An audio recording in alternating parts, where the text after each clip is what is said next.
तर मुंबई लोकल मधील स्फोट प्रकरण हायकोर्टाच्या निकालाला स्थगिती देण्यात आलेली आहे। तर मुंबई बॉम्बस्फोट प्रकरणामध्ये मुंबई हायकोर्टाने जो निकाल दिला होता त्या निकालाला आता सुप्रीम कोर्टाकडून स्थगिती देण्यात आली आहे। मोठी बातमी आपण पाहतोय। आज या प्रकरणाची सुनावणी होती आणि या सुनावणीत मुंबई लोकल मधील स्फोट प्रकरण या प्रकरणाची मोठी अपडेट समोर आली आहे। या प्रकरणामध्ये हायकोर्टाच्या निकालाला स्थगिती देण्यात आलेली आहे।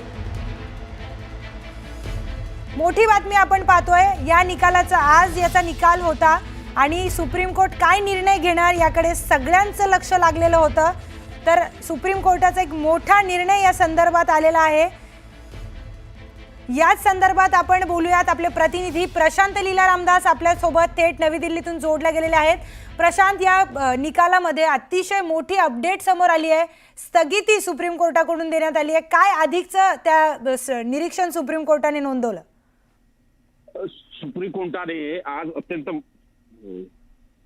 कोर्टाने एक अत्यंत महत्वाचा निर्णय आज दिलेला आहे। सुप्रीम कोर्टाने ज्या पद्धतीनं निर्णय दिला आहे, जस्टिस खंडेश्वर यांच्या खंडपीठाने निर्णय दिला आहे, तर त्यामध्ये जर बघितलं आपण तर ऑन आहे ना यार, ऑन आहे।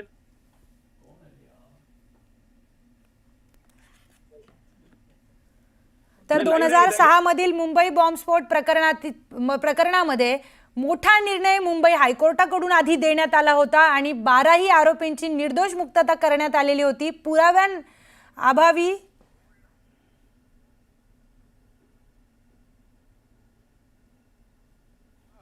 खास करून 2006-2007 दरम्यान झालेला जो मुंबईतला लोकलमधला बॉम्बस्फोट होता त्या प्रकरणी सुप्रीम कोर्टाने एक अत्यंत महत्त्वाचा निर्णय दिला आहे। सर्वोच्च न्यायालयाने बॉम्बे उच्च न्यायालयाचा जो निर्णय आहे तो निर्णय स्थगित केलेला आहे। या निकालात त्यांनी स्पष्ट म्हटलं आहे की आम्ही फक्त निकालाला स्थगिती देत आहोत, आरोपींना पुन्हा तुरुंगात जाण्याची गरज नाही असं देखील स्पष्ट म्हटलेलं आहे। या अजूनही सुप्रीम कोर्टाने हे म्हटलं आहे की जे साधारणतः मकोका कोर्टाच्या वतीनं जो निर्णय आलेला आहे तो निर्णय इतर मकोका कुठल्याही दुसऱ्या निर्णयावर लागू होऊ नये म्हणून आम्ही फक्त जे स्थगिती जी आहे या निर्णयाला देतोय, याची आम्ही सुनावणी करू आणि निश्चितपणे या संदर्भात आम्ही राज्य सरकारने जी मागणी केली होती, खास करून सॉलिसिटर जनरल तुषार मेहता यांनी म्हटलं होतं की आम्हाला या निर्णयाला स्थगिती हवी आहे, ती स्थगिती आज सुप्रीम कोर्टाने दिलेली आहे।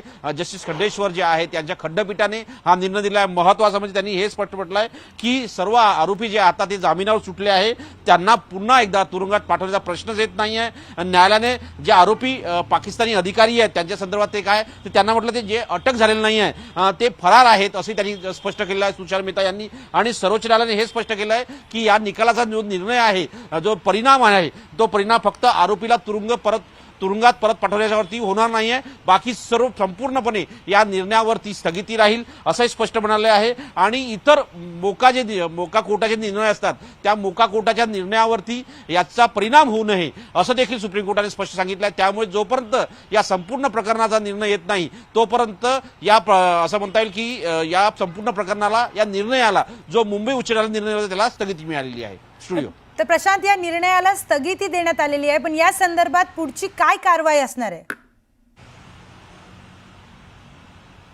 नाही सर, जर बघितलं आपण तर आता याची नियमित सुनावणी होईल। महत्त्वाचं म्हणजे गेल्या आठवड्यामध्ये ज्या पद्धतीनं राज्य सरकारच्या वतीनं या संदर्भात मेन्शनिंग करण्यात आलं होतं, मेन्शनिंग करून त्यांनी म्हटलं होतं की आम्हाला मुंबई उच्च न्यायालयाने जो निर्णय दिला त्यावरती सुनावणी त्यांनी मागितली होती राज्य सरकारच्या वतीनं।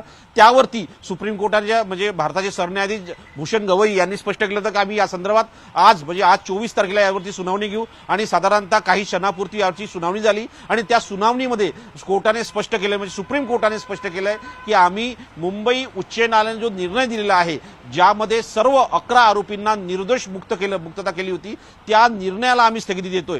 पण जो कोर्टाने जामीन दिलेला आहे किंवा कोर्टाने त्या सर्वांना तुरुंगातून सोडायला सूचना दिलेली आहे त्यावरती कुठलाही परिणाम होणार नाही।